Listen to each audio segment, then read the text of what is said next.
Assalamualaikum, salam sejahtera. Kalau menjelang September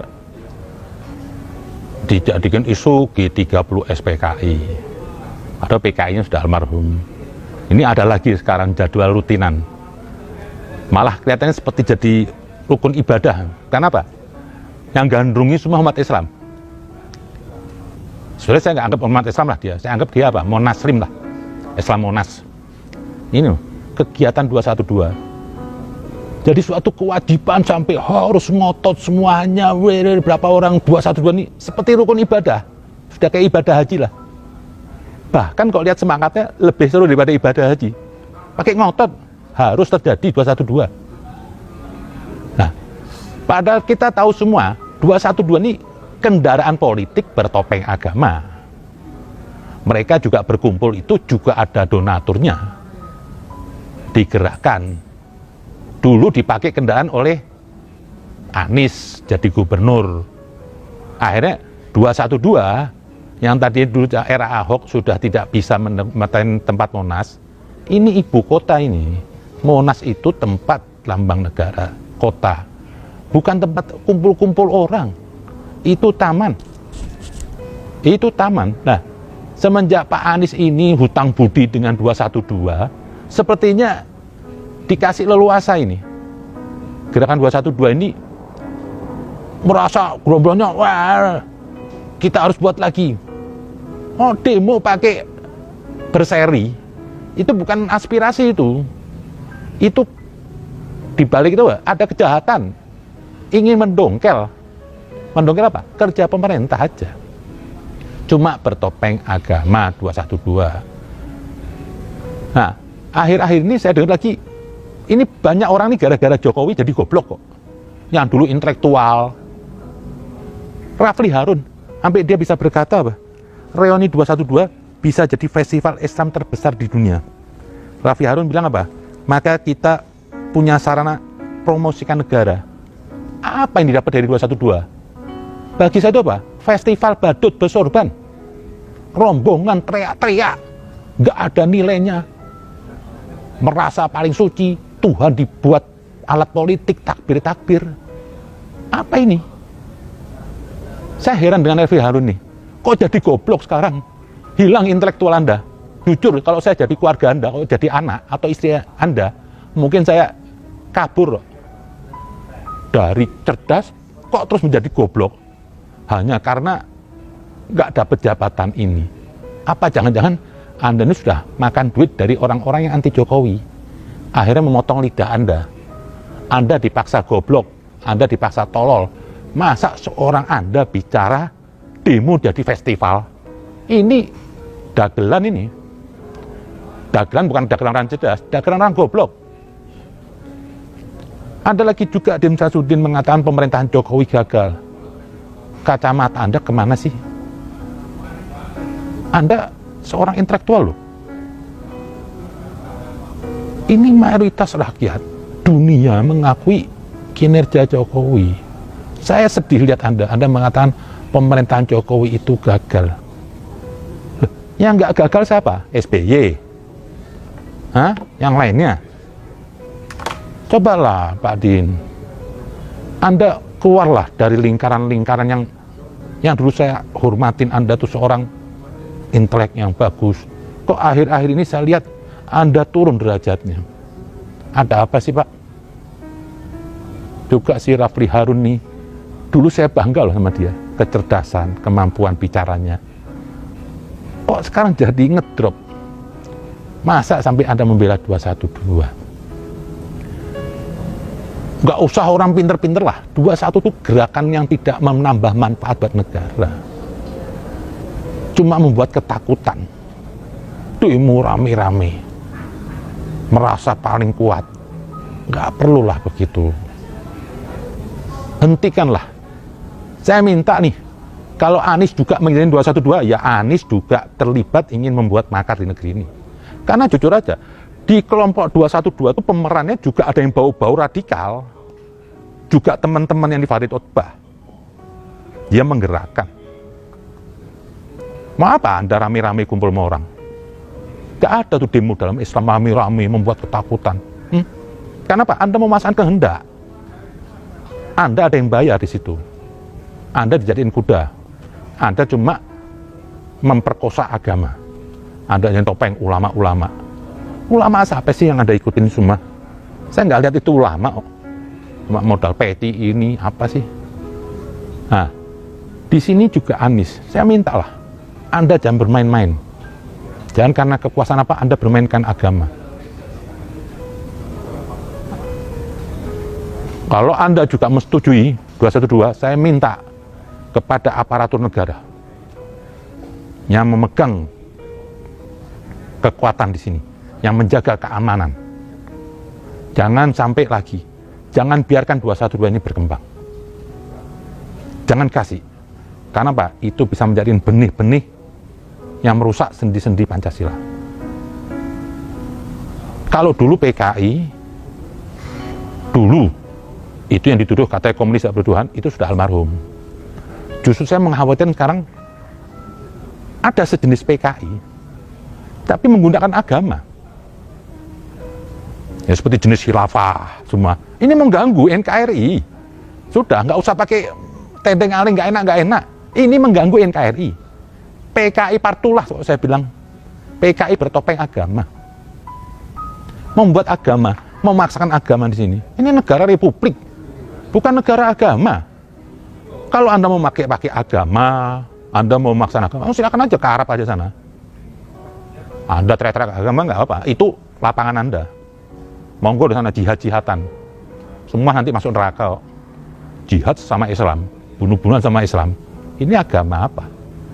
Saya berharaplah Bapak Jokowi juga ini melalui Panglima yang terbaru nih, Andika, yang punya ketegasan keberanian, semoga apalagi dengan Pak Dudung yang telah menyelesaikan di DKI ini yang tadinya setiap perempatan isinya umbul-umbul kontes sorban, sekarang bisa bersih.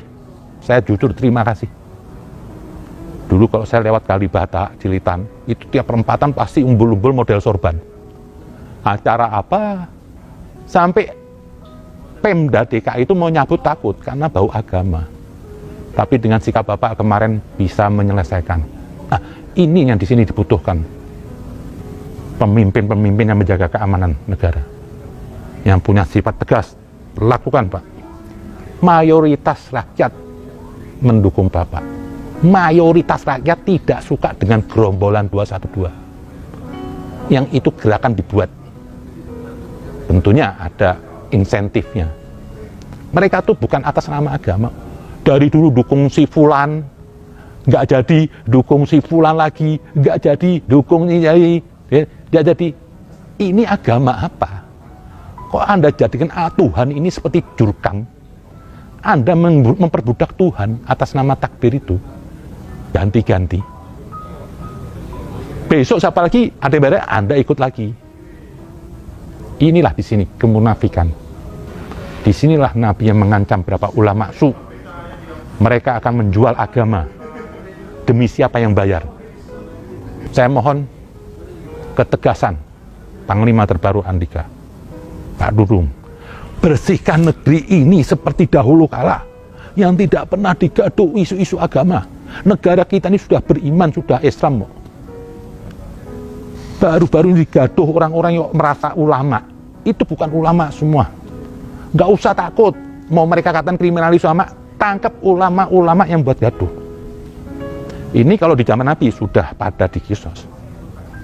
Karena emang dari dulu, dari zaman Nabi itu yang buat gaduh itu ya ulama. Yang bertopeng ulama. Tapi apa? Munafik. Dia dekat sama penguasa. Dia menjual, menciptakan kegaduhan. Dan sampai terjadi banyak hadis-hadis yang palsu. Karena apa? Untuk melegalkan mereka berbuat kriminal. Berdalih jihad, tidak ada jihad itu. Tidak pernah Nabi mendahului kekerasan. Tidak pernah Nabi perang mendahului. Dalam Al-Quran dibilang apa?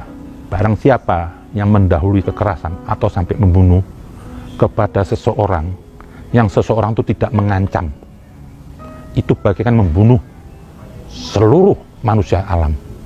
Jadi kalau ada yang keluar-keluar dalih jihad untuk melawan sesuatu, mau dengan cara bunuh, sementara negara ini aman, itu akan terhina. Jihad itu yang sebenarnya bukan melawan orang. Jihad akbar itu apa? Jihad melawan diri sendiri. Karena di diri kita ini banyak kekafiran, banyak pengkhianatan terhadap Tuhan. Jadi nggak perlu Anda sibuk-sibuk ngurusin. Dalam diri Rizik ada kekafiran, dalam diri ulama-ulama itu semua, mau sekalipun Pak Anwar ada kekafiran, termasuk saya. Tidak ada manusia suci. Jadi tidak usah keluar-keluar jihad lawan orang, jihad lawan diri sendiri. Itu aja lah. Jadi jangan dipelajari agama itu yang utuh, yang bersih. Lihat pakai Al-Quran, pelajarin. Tidak ada keluar-keluar jihad. Nabi tidak pernah mendahului peperangan. Sebelum perang aja tuh Nabi masih negosiasi, diajak dulu diplomasi supaya baik. Terjadi perang tuh Nabi sudah kepepet. Sudah dengan cara apa nggak bisa, saya mau dibunuh. Ya saya mbak senjata. Ini tidak ada apa-apa. Sesama bangsa sendiri, di saat pemerintah Jokowi baik, teriak-teriak jihad. Dulu pemerintahan bukan Jokowi baik, tidak ada yang teriak jihad. Karena di zaman SBY dulu, dibiarkan ini kelompok radikal. HTI, FPI dibiarin.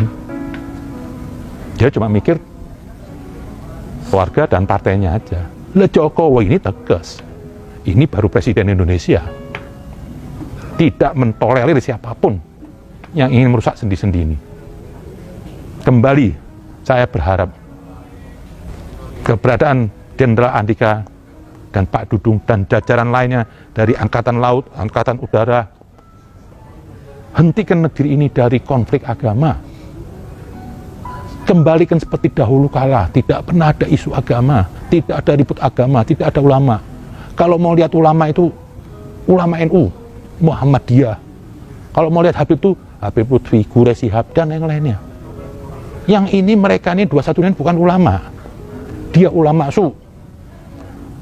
Dia justru meludahi Rasulullah. Justru dia menghinakan Tuhan.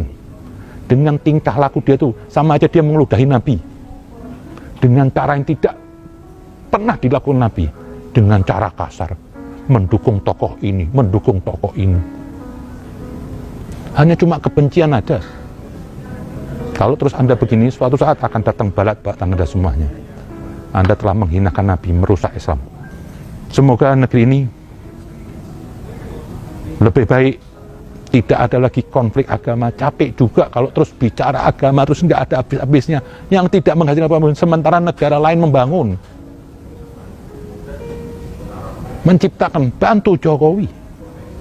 Setelah bekerja di mana, lihat, setiap hari itu ada kekaguman dibangun negeri ini, dari Papua ke Mandalika, sampai tiada hari saya tidak melihat keajaiban yang keluar dari Jokowi.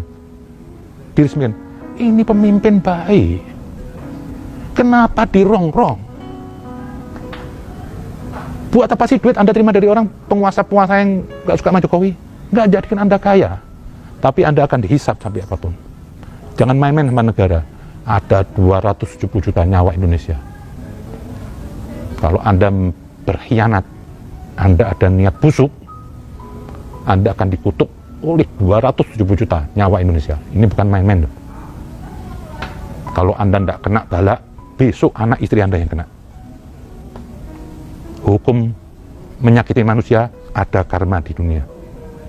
Pokoknya saya berharap negeri ini selesailah dengan adanya Pak Jenderal Andika dan Pak Dudung, adanya Densus 88, clear negeri ini dari konflik isu agama yang tidak menyenangkan dan teroris-teroris.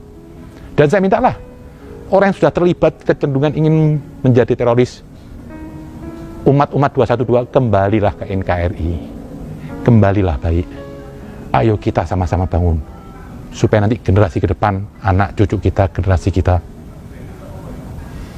tidak hidup merana, menangis, ketertinggalan dari negara-negara lain.